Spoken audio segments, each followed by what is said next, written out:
রাসূল আকরাম সাল্লাল্লাহু আলাইহি ওয়াসাল্লাম বলেন, যখন কারো দ্বারা কোনো ভালো কাজের সূচনা হয়, ওই ভালো কাজ যতদিন চলে, যতজন করে, সে দুনিয়ায় নাও যদি থাকে, ওই কাজ যদি চলমান থাকে, কবরে শুয়া শুয়া সওয়াব পাইতে থাকবে। আবার যখন কারো দ্বারা কোনো মন্দ কাজের সূচনা হয়, ওই মন্দ কাজ যতদিন চলবে, যতজন করবে, কবরে শুয়া শুয়া ওই মন্দ কাজের গুনাহ তার আমলনামায় যোগ হতে থাকবে। নবীজি বলেন, আদম আলাইহিস সালামের হত্যাকারী সন্তান পৃথিবীতে প্রথম অন্যায়ভাবে হত্যা তার মাধ্যমে সংগঠিত হয়েছে। কিয়ামত পর্যন্ত অন্যায়ভাবে যত হত্যাকাণ্ড হবে, সব হত্যাকাণ্ডের গুনাহ তার আমলনামায় যোগ হয়ে যাবে।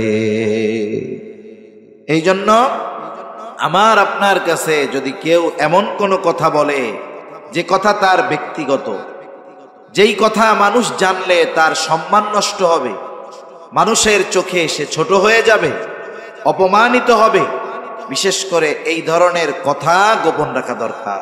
অনেক সময় অনেকের ব্যক্তিগত দোষ ত্রুটি আমরা জানি, অনেকের ব্যক্তিগত কিছু ত্রুটি আছে যেগুলো শরীয়তের সাথে সাংঘর্ষিক নয়। এরকম কিছু দোষ ত্রুটি মানুষের পার্সোনাল লাইফে থাকতে পারে কি পারে না? পারে।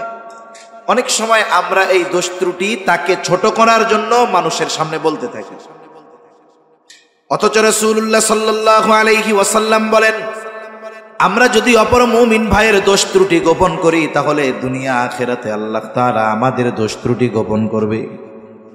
আবার যদি কেউ এক মুমিন ভাইয়ের দোষ ত্রুটি মানুষের কাছে বলে বেড়ায়, নবীজি বলেন, সে যদি ঘরের মধ্যেও অবস্থান করে, ওই জায়গায়ও আল্লাহ তাআলা তাকে অপমানিত করবে। সাথে সাথে কিয়ামতের দিন তার দোষ ত্রুটি মানুষের সামনে প্রকাশ হয়ে যাবে। আমার আপনার কাছে কেউ যদি কোনো কথা বলে, যেই কথা রাষ্ট্রের জন্য ক্ষতিকর নয়, ইসলামের জন্য ক্ষতিকর নয়, মানুষের জন্য ক্ষতিকর নয়, সমাজের জন্য ক্ষতিকর নয়, ওই ধরনের কথা যদি না হয়, ঈমান আকীদার জন্য ক্ষতিকর নয়, এই ধরনের কথা যদি না হয়, আমরা আমাদের জীবন চলে গেলেও তাদের কথা অন্যর কাছে বলবো না। অনেক সময় বন্ধু যদি হয়, সম্পর্ক ভালো হইলে কথা গোপন করে, যখন বন্ধুত্ব চলে যায়, সম্পর্ক খারাপ, তখন কথা ফাঁস করে দেয়, তখন ওই কথাকে অস্ত্র বানায়। অস্ত্র বলে, বেশি তেড়েবেড়ি করবা না, তোমার কথা কিন্তু আমি জানি, সব কিন্তু কইয়া দিব। এরকম লোক আছে না নাই? বলেন তো, আমানতের হেফাজত শুধু মুমিনেরটা করতে হবে না কাফেরেরটাও করতে হবে? কাফেরের আমানতের হেফাজতও করতে হবে। আমার আপনার নবী কেমন আমানতদার নবী ছিলেন, কেমন আমানতদার নবীর উম্মত আমরা। অনেক অমুসলিম ঐতিহাসিক নবীজির সিরাত লিখেছেন, নবীজির জীবনী লিখেছেন, তার আমানতদারিতায় মুগ্ধ হয়েছেন। ইংরেজ শাসন আমলে এই দেশে একজন অমুসলিম ঐতিহাসিক এসেছিলেন উপমহাদেশ ঘুরে দেখার জন্য, ইংল্যান্ডের। তিনি এসে মুসলমানদেরকে দেখলেন সবার চাইতে আলাদা, তারা জীবন দিয়ে দেয় তবু ঈমান দেয় না।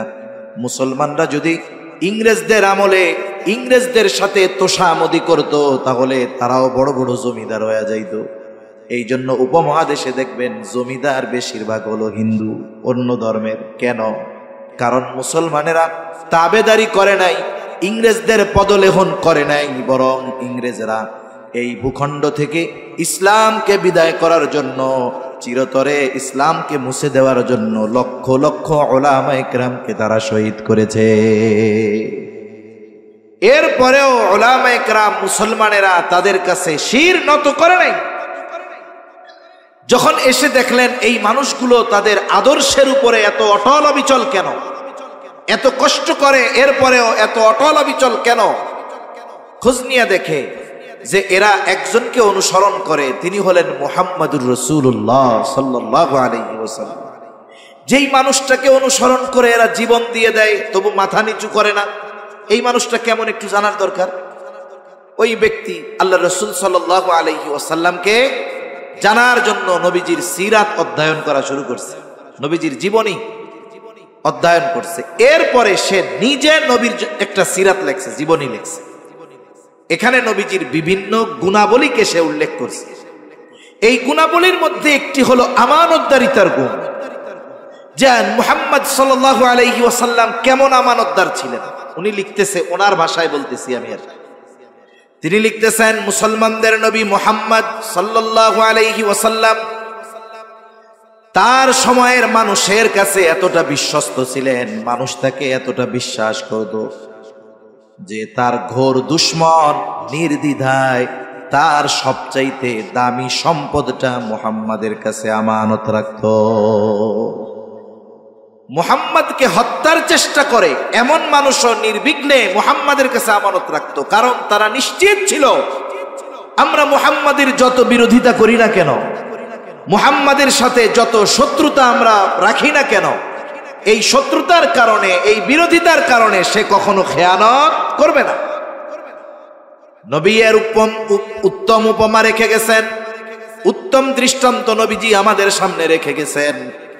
যখন আল্লাহ তাআলা আমার আপনার নবীকে জানায় দিলেন হিজরতের জন্য প্রস্তুত হয়ে যান, কোন দিন রাতে সফর শুরু হবে এখনো নিশ্চিত নয়, নবীজি প্রস্তুত। আবু বকর সিদ্দিক রাদিয়াল্লাহু তাআলা আনহুকেও বইলা রাখছে প্রস্তুত থাইকো।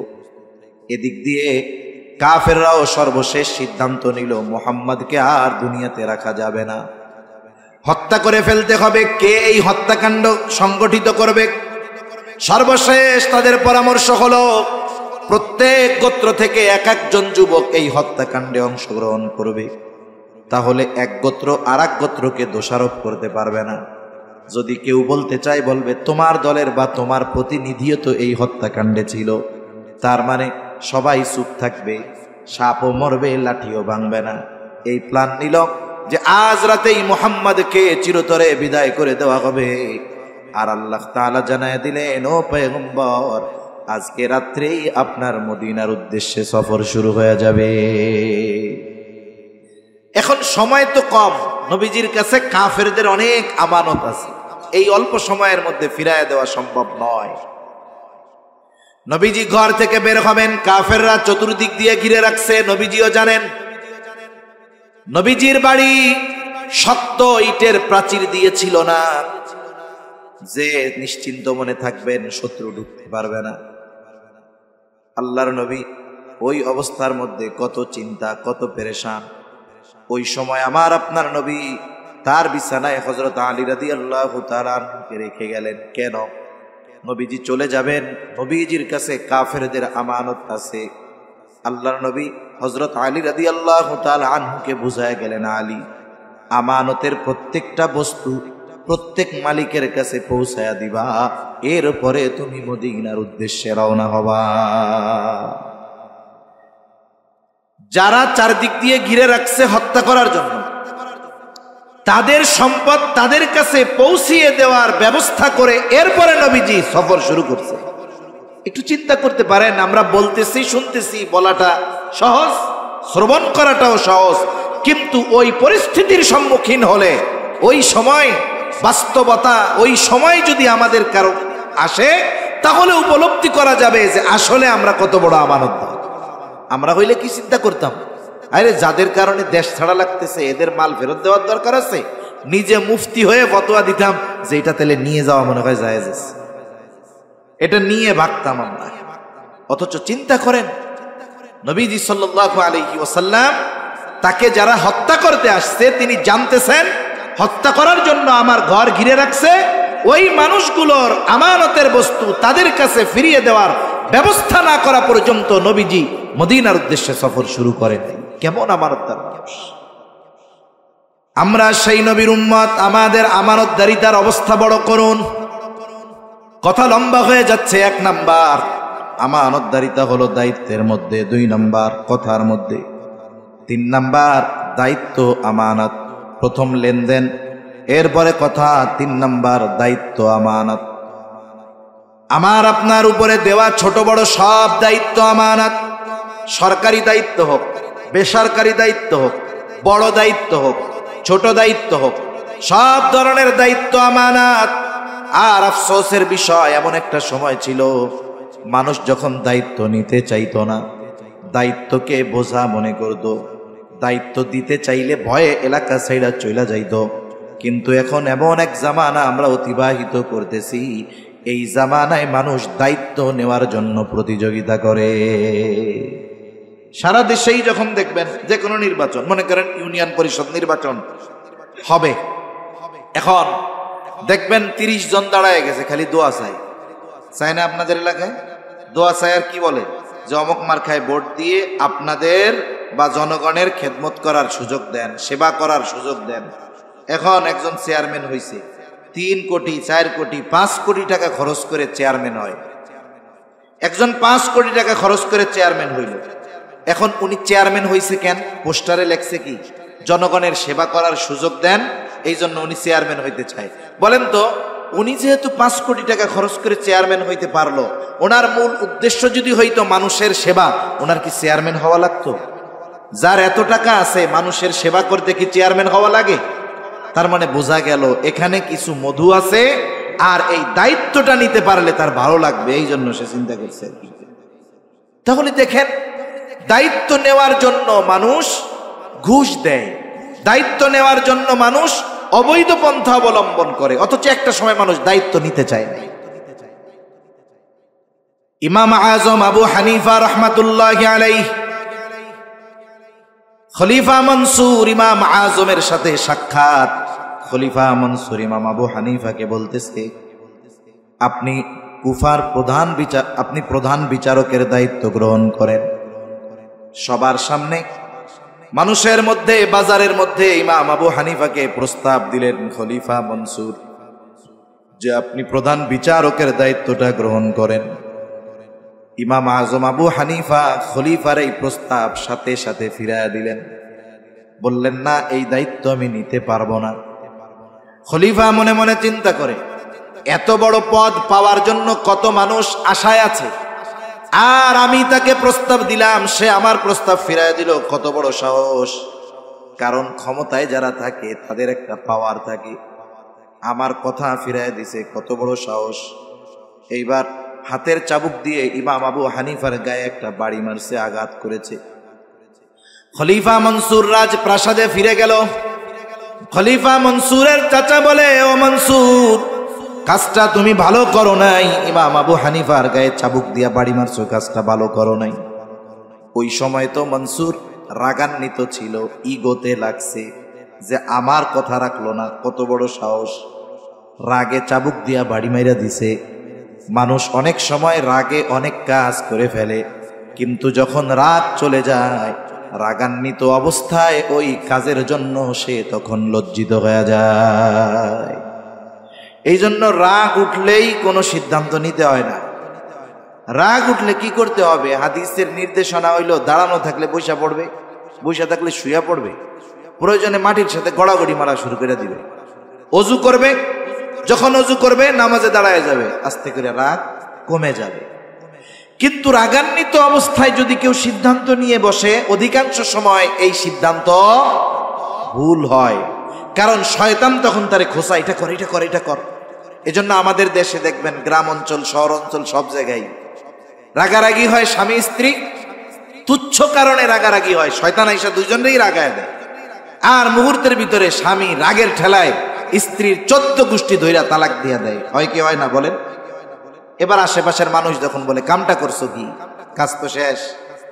শয়তানের প্রথম মিশন শেষ, অতি রাগ বানায়া সম্পর্কটা শেষ করে দিল। এবার নতুন আর এক মিশন নিয়ে আসে, এবার হলো মোহাব্বতের মধু ডাইলা দেয় অন্তরের মধ্যে। কামটা কি করলি তুই? সকিনার মারে তালাক দিয়া দিলি, তোর সকিনা এখনো দুধ ছাড়ে নাই, এই বলে আপন পালবো কেডা? এখন এই যে চিন্তা আসছে, কাজ তো ভালো হয় নাই। এইবার দৌড় দিয়া গেছে হুজুরের কাছে, যে কি কয়, হুজুর কাজ শেষ। কি হইছে? এইটা করে ফেলছি। তুই কেন করছস? হুজুর রাগের মাথায় করছি। কেউ কি খুশি হইয়া এই কাজ করে বলে? তাহলে বোঝা গেল রাগের মাথার সিদ্ধান্ত অধিকাংশ সময় ভুল হয়। রাগের মাথার সিদ্ধান্ত পরবর্তী হায়াত পস্তানোর কারণ হতে পারে। এজন্য রাগ অবস্থায় আমরা কোনো সিদ্ধান্ত নিব না। আবার যখন আমরা দেখব গ্রামে যেটা হয়, স্বামী স্ত্রীর যখন দ্বন্দ্ব হয়, মহিলারা মহিলার পাশে দাঁড়াইয়া দাঁড়াইয়া ঝগড়া দেখে, আর পুরুষরা পুরুষের পাশে দাঁড়ায় দাঁড়ায় ঝগড়া দেখে। বল খেলার মতো যে গোল কখন হবে, গোল দেখার জন্য বসে থাকে। কিন্তু উচিত কি, মহিলারা মহিলাকে নিয়ে আরেক দিকে চলে যাবে, পুরুষরা পুরুষকে নিয়ে আরেক দিকে চলে যাবে। দুইজন যখন সামনাসামনি আছে, শয়তানে তো এমনিই রাগায় দিবে। যখন দুইজন দুজনের চোখের আড়াল হবে, একটু মাথায় পানি টানি ডাললে আশা করা যায় ঠান্ডা হয়ে যাবে। কিন্তু আমরা কি করি? আমরা তাকায় থাকি। বল খেলার সময় গোল দেখার জন্য তাকায় যেমন থাকে, দুই পাশে পুরুষ মহিলা তাকায় থাকে, কোন সময় গোলটা হয়। এ কাজ করা যাবে না। খলিফা মনসুর ওই সময় রাগে চাবুক দিয়ে আঘাত করেছে, এখন লজ্জিত। খলিফা মনসুর মাফ চাইবে ইমাম আবু হানিফার কাছে, নিজে যাইতে লজ্জা লাগতেছে। তার বিশ্বস্ত একজন সহকর্মীকে বলে যাও, বিশ্বস্ত সহচরকে বলে যাও, আমার পক্ষ থেকে ক্ষমা চায়া আসো। বলবা খলিফা লজ্জিত, আপনি খলিফারে মাফ করে দেন। সাথে সাথে এক থলে স্বর্ণ মুদ্রা দিয়া দিছে যে এইটা নিয়ে ইমাম আবু হানিফাকে হাদিয়া দিবা। বলবা এটা ইমাম আবু হানিফা আপনার জন্য হাদিয়া খলিফার পক্ষ থেকে। আপনি যদি এই হাদিয়া গ্রহণ করেন, তাহলে এই খলিফা সুনিশ্চিত হবে যে আপনি তাকে ক্ষমা করে দিয়েছে। ইতিহাস থেকে শোনাচ্ছি আপনাদের, ইমাম আবু হানিফার কাছে লোকটা গেছে, গিয়ে যখন বলছে, ইমাম আবু হানিফা বলছে ঠিক আছে মাফ করে দিলাম। কারণ ইমাম আবু হানিফা নববী গুণে গুণান্বিত। নবীজিকে যদি ব্যক্তিগতভাবে কেউ কষ্ট দিত, মাফ চাইলে নবীজি তাকে মাফ করে দিতেন। ইমাম আবু হানিফাও মাফ করে দিলেন। এইবার লোকটা বলে আপনার জন্য খলিফা এক থলে স্বর্ণমুদ্রা হাদিয়া দিয়েছে, এটা গ্রহণ করলে তিনি নিশ্চিত হবেন আপনি ক্ষমা করেছেন। ইমাম আবু হানিফা বলে না, এটা গ্রহণ করা যাবে না, নিয়ে যাও। বারবার পিড়াপিড়ি করার পরে ইমাম আবু হানিফা বলতেছে তোমার খলিফা আমাকে এক থলে স্বর্ণমুদ্রা হাদিয়া দিল। এই স্বর্ণমুদ্রা সে পাইল কোথায়? বলে তিনি কোথায় পাবে, রাষ্ট্রীয় কোষাগার থেকে দিয়েছে। হাদিয়া দিচ্ছে ব্যক্তিগত কারণে, সম্পদ হইল রাষ্ট্রের মানুষের। ইমাম আবু হানিফা বলে নাও, এটা ফেরত নিয়ে যাও, এটা রাখার উপায় নাই। লোকটা বলে আপনি রাখেন, ব্যবহার করেন না, অন্যদেরকে দিয়া দিয়ে। ইমাম আবু হানিফা বলতেছে তোমার কাছ থেকে এটা আমি গ্রহণ করবার পর আমি নিজের জন্য খরচ করি নাকি অন্যকে দিয়ে দেই, বিষয় এটা নয়। খলিফা জানবে ইমাম আবু হানিফা আমার দেওয়া হাদিয়া গ্রহণ করেছে।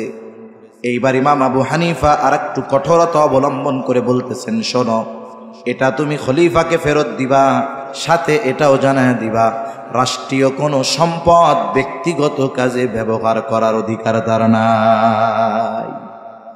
এই রাষ্ট্রের সম্পদ তার কাছে আমানত, তাকে এই সম্পদ রক্ষণাবেক্ষণের দায়িত্ব দেওয়া হয়েছে। তার জন্য যতটুকু ভাতা নির্ধারিত আছে এর চাইতে 1 টাকা বেশি নেওয়ার অধিকার তার নাই, খেয়ানত হবে।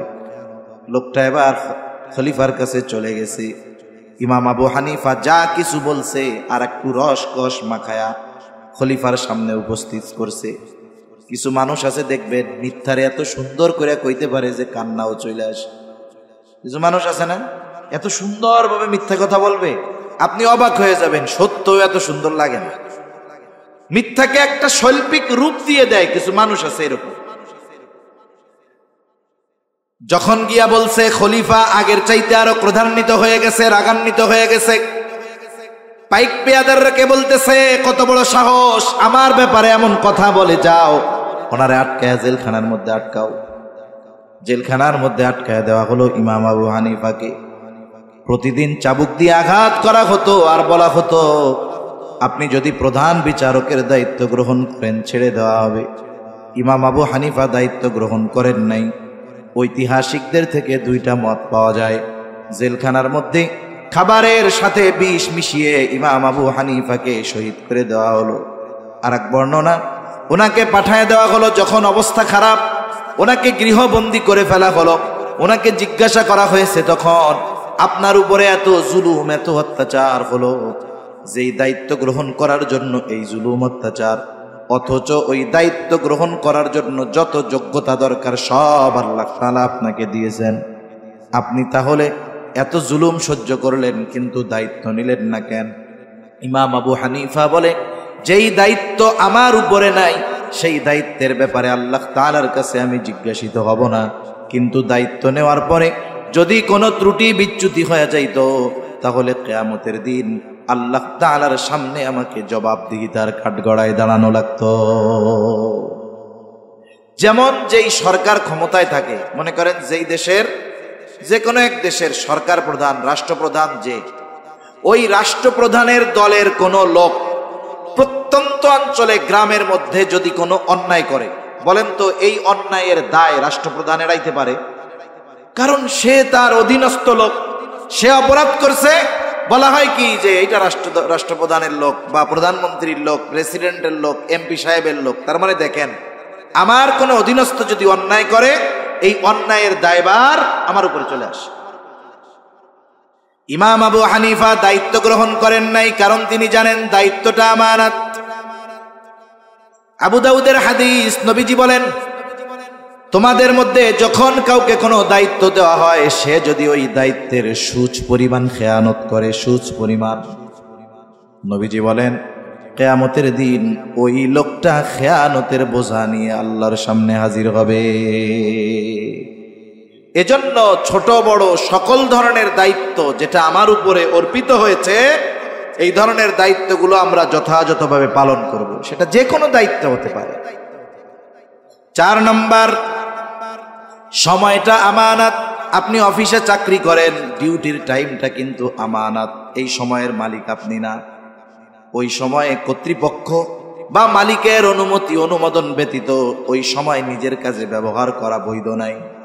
অনেক বুজুর্গ মাদ্রাসায় পড়াইতেন, সময় হিসাব করে বেতন নিতেন। ক্লাস টাইমে যদি কোনো সময় নিজের ব্যক্তিগত কাজে ব্যবহার করতেন, হিসাব করে ওই সময়ের অর্থ তিনি গ্রহণ করতেন না। এইরকম বুজুর্গ এই পৃথিবী থেকে অতিবাহিত হয়েছে। সন্তান সন্ততি আমানত, জান মাল আমানত, শরীয়তের সকল বিধিবিধান আমানত। আল্লাহ তাআলা বলেন, ইন্না আরাদনাল আমানাতা আলাস সামাওয়াতি ওয়াল আরদি ওয়াল জিবাল ফাআবাইনা আন ইয়াহমিলনাহা ওয়া আশফাকনা মিনহা ওয়া হামালাহাল ইনসান। আল্লাহ তাআলা বলেন, আমি এই আমানত আসমানের কাছে, জমিনের কাছে, পর্বতের কাছে পেশ করলাম। তারা ভীত শঙ্কিত হয়ে গেল। ওয়া হামালাহাল ইনসান, মানুষ এই আমানত গ্রহণ করলো। কি সেই আমানত? মুফাসসিরিনে কেরাম বলেন সেই আমানত হলো কোরআন। কেউ কেউ বলেন সেই আমানত হলো শরীয়তের সকল বিধিবিধান। একই কথা। তার মানে আল্লাহ তাআলার যত আদেশ নিষেধ আছে, প্রত্যেকটা আদেশ নিষেধ আমাদের কাছে আমানত। করণীয় বিষয়গুলো আমানত, বর্জনীয় বিষয়গুলো আমানত। এখন মনে করেন নামাজ পড়ার নির্দেশ দিয়েছেন কে? আল্লাহ। এখন নামাজ পড়লো না, আদেশ ছিল আল্লাহর পড়ার, পড়ে নাই, তার মানে আদেশ অমান্য করছে। প্রথমত এই যে আদেশ অমান্য করার মাধ্যমে সে খেয়ানত করলো। 2 নম্বর, নামাজ না পড়ার কারণে তো একটা শাস্তি আছে, এটা তার জন্য প্রাপ্য হয়ে গেল। নিষেধ, হারাম খায়ও না, সুদ খেও না, ঘুষ খেও না, অন্যের মাল খেও না। এখন একজন সুদি কারবারি করে, এই যে নিষেধটা আমানত ছিল, নিষেধ অমান্য করার কারণে প্রথমত কি হলো? খেয়ানত হলো। এরপরে সুদ খাওয়ার কারণে যেই গুনাহ, এটা তো তার জন্য আছেই। আমানতের বিষয়ে এতটুকু যদি আমরা খেয়াল রাখি যথেষ্ট। 1 নাম্বার আমরা জেনেছি, আমরা লেনদেনের মধ্যে আমানতদার হব, কথাবার্তার ক্ষেত্রে আমানত রক্ষাকারী হব, দায়িত্বের ক্ষেত্রে আমানতদার হব, সময়ের ক্ষেত্রে আমানতদার হব, সম্পদের ক্ষেত্রে আমানতদার হব, জানের ক্ষেত্রে আমানতদার হব, শরীয়তের বিধিবিধানের ব্যাপারে আমানতদার হব। এই যে আমাদের স্ট্রাকচার দেহ, এটাও আল্লাহ তাআলার পক্ষ থেকে আমানত। এই দেহের খেয়ানত কেমনে হয়, অঙ্গ প্রত্যঙ্গের খেয়ানত কেমনে হয়? বলে গুনাহ করার মাধ্যমে খেয়ানত হয়। আল্লাহ তাআলা এই জন্য বলেন, ইয়ালামু খাইনাতাল আয়ুন ওয়া মা তুখফিস সুদূর। আল্লাহ তাআলা বলেন, তিনি জানেন তোমরা চোখের কি খেয়ানত করো আর অন্তরের মধ্যে কি লুকায় রাখো, তথা অন্তরের কি খেয়ানত করো, সেটাও আল্লাহ তাআলা জানেন। এই বিষয়গুলো যদি আমরা আমানতদারিতার সাথে হেফাজত করতে পারি, গুনার থেকে যদি নিজেদেরকে বাঁচাতে পারি, তাহলে পরিপূর্ণ আমানতদার মুমিন হওয়া আমাদের জন্য সম্ভব। আল্লাহ তাআলা এই আয়াতে ওয়াজ যেন কয়টা করছিলেন মনে আছে আপনাদের? দুইটা। কয়টা? ঘুমায় গেছেন নাকি? আমার সময় ঘুম আসতে পারে, কিন্তু আমার পরে ইমান দীপ্ত, তেজ দীপ্ত, বলিষ্ঠ কণ্ঠস্বর আমাদের প্রিয় ভাই মুফতি নোমান কাসেমি সাহেব আসতেছে। এখন জিমাইলেও ওই সময় আপনি জিমাইতে চাইলেও পারবেন না। তা জিমানো যদি লাগে একটু আমার সময় জিমাই নিয়ে নেন। তা আমরা আল্লাহ তাআলা এই আয়াতে কয়টা নির্দেশনা দিয়েছেন আমাদের? দুইটা। একটা হল আমানতদারিতার ব্যাপারে, 2 নাম্বার ওয়াইদা হাকামতুম বাইনান নাসি আন তাহকুমু বিল আদল, তোমরা যখন মানুষের মধ্যে বিচার আচার করবা, ন্যায় বিচার করবা। আমরা মনে করি কোর্টের বিচারক শুধু বিচার করবে, আমরা তো আর বিচারক পদ নাই, আমরা ন্যায় বিচার কেমনে করব? অথচ বাস্তবতা হলো 2 জন মুমিনের মধ্যে সমাধান আপনার আমার কাছে আসছে, এখানেও আমাকে ন্যায়পরায়ণতার দৃষ্টান্ত রাখতে হবে, পক্ষপাতিত্ব করা যাবে না। আপনার আমার কাছে বিচার নিয়ে আসছে একজন আপনার বন্ধু আর একজন দুশমন, বন্ধুর পক্ষপাতিত্ব করা যাবে না, শত্রুর প্রতি অবিচার করা যাবে না। এই জন্য আল্লাহ তাআলা কোরআনুল কারীমের মধ্যে বলেন ওয়ালা ইয়াজরিমান্নাকুম শানাআনু কওমিন আলা আল্লা তা'দিলু ই'দিলু হুয়া আকরাবু লিত্তাকওয়া। আপনি বিচারকের আসনে কোন কওমের প্রতি বিদ্বেষ বশত কারণে আল্লাহ তাআলা বলেন অবিচার কইরো না। ফা'দিলু, শত্রুও যদি হয়, কারো প্রতি যদি বিদ্বেষও থাকে, সে যদি তোমার কাছে বিচার প্রার্থী হয়, তুমি ন্যায় বিচার করবে। সুবহানাল্লাহ, ইসলামী শিক্ষা দিয়েছে। আবার সমাজে যারা শরীফ মানুষ আছে, উচ্চ বংশীয় মানুষ আছে, প্রভাবশালী মানুষ আছে, বিচারের জন্য আসছে, উনি ভুল কইলেও কইও না যে আপনারটা ঠিক, এগুলো ঠিক না। কারণ বিচার ব্যবস্থায় যদি অসচ্ছলতা চলে আসে, ন্যায় বিচার যদি প্রতিষ্ঠিত না হয়, তাহলে রাষ্ট্রের, ওই দেশের, সমাজের, জাতির ভিত নষ্ট হয়ে যায়। ঠিক কিনা বলে? গোটা দুনিয়ার কোথাও ন্যায় বিচার নেই। ন্যায় বিচার যদি থাকতো, ওই ফিলিস্তিনের নিরহ নিরস্ত্র মাজলুম মুসলমানদেরকে জীবন দেওয়া লাগতো না। ঠিক কিনা বলে? ন্যায় বিচার নাই, আর অবিচার বেশি তো মুসলমানদের উপর।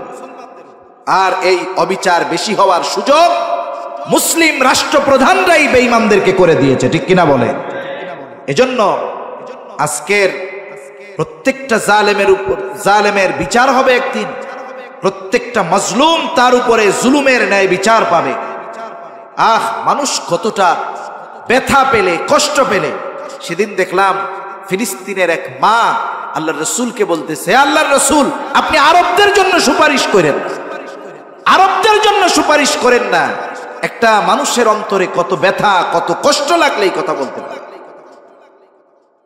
তাহলে শত্রুও যদি আমাদের কাছে ন্যায় বিচার প্রার্থী হয়, বিচার প্রার্থী হয়, আমরা শত্রুর সাথেও ন্যায় বিচার করবো ইনশাআল্লাহ। 2টা উপমা দিয়ে আমি আলোচনা শেষ করে দিব। ন্যায় বিচার মেনে নেওয়ার ইচ্ছা আগে আমাদের থাকতে হবে। আমি যখন বিচারকের কাছে যাব, আমার এই চিন্তা, এই ইচ্ছা থাকতে হবে, রায় যদি আমার বিপক্ষেও যায়, আমি এই ন্যায় বিচার মেনে নিব। এটা যদি আমাদের মধ্যে না থাকে, তাহলে সমস্যা। আমরা একটু প্রভাবশালী হলে, ন্যায় বিচার যদি আমার বিপক্ষে রায় যায়, ওই ন্যায় বিচার মানতে রাজি নাই। আমি চাই সব সময় আমার পক্ষে হবে সব ফয়সালা, এটা ঠিক না। খলিফাতুল মুসলিমিন হযরত ওমর রাদিয়াল্লাহু তাআলা আনহু, উনি বাজার থেকে একটা ঘোড়া কিনছে, খুব সুন্দর মতো দেখা টেখা কিনছে, বেচা কেনার চুক্তি সব শেষ, বেচা কেনার মজলিস শেষ। উনি ঘোড়া নিয়ে বাজারের বাইরে গেছে, উঠতে গেছে, এখন দেখে ঘোড়ার পায়ে সমস্যা। ঘোড়া নিয়ে ফেরত আসছে, তুমি আমার এই খারাপ ঘোড়া দিছো কেন? বলে না, আমি আপনাকে ভালো ঘোড়া দিয়েছি। বলে না, তুমি খারাপ ঘোড়া দিয়েছো। ইহুদি তর্ক করতেছে অর্ধজাহানের খলিফার সাথে। এইবার খলিফাতুল মুসলিমিন বলেন, তোমার আর আমার মধ্যে এই দ্বন্দ্ব নিরসনে তুমি একজনকে ফয়সালাকারী হিসাবে নির্ধারিত করো। ইহুদি তার ধর্মের কাউকে ফয়সালাকারী মনোনীত করে নাই, ওইখানে ছিল সুরাই। বলে, খলিফা, সুরাই আমার আর আপনার মধ্যে এই সমস্যার সমাধান করে দিবে। এইবার সুরাইকে ফয়সালাকারী মানা হলো, দুজনেই রাজি, অসুবিধা নাই। শুরাই এবার বাদী বিবাদী দুইজনের অভিযোগ সমগুরুত্ব দিয়ে শুনলেন। নবীজির হাদিস, যখন কেউ বিচার প্রার্থী হবে বাদী বিবাদী উভয়ের কথা সমগুরুত্ব দিয়ে শুনতে হবে। উনি দুইজনের কথাই শুনলেন। এইবার খলিফাতুল মুসলিমিনকে জিজ্ঞাসা করতেছে, আপনি কি চান? বলে, ঘোড়াটা আমি এখন ফেরত দিতে চাই। বলে, সে ঘোড়া ফেরত নিতে বাধ্য, কোনো অসুবিধা নাই। তবে আপনি যখন ঘোড়া তার কাছ থেকে কিনেছিলেন, টাকা দেওয়ার আগে যখন ঘোড়া আপনি দেখতেছিলেন তখন কেমন ছিল? বলে, হ্যাঁ, তখন তো সব কিছু ঠিকঠাক ছিল। এইবার যখন বাজারের বাইরে নিয়ে গেলাম, গিয়ে দেখি ঘোড়ায় উঠতে গেছি আর ঘোড়ার পায়ে সমস্যা। বলে, খলিফাতুল মুসলিমিন, আপনি যখন ঘোড়া কিনছেন তখন তো ভালোই ছিল। বলে, হ্যাঁ। বলে, সে ফেরত নিতে বাধ্য, তবে ওই সময় আপনি যেমন ঘোড়া তার হাত থেকে বুঝে নিয়েছেন, তার হাতে আপনাকে তেমন ঘোড়াটাই ফেরত দিতে হবে।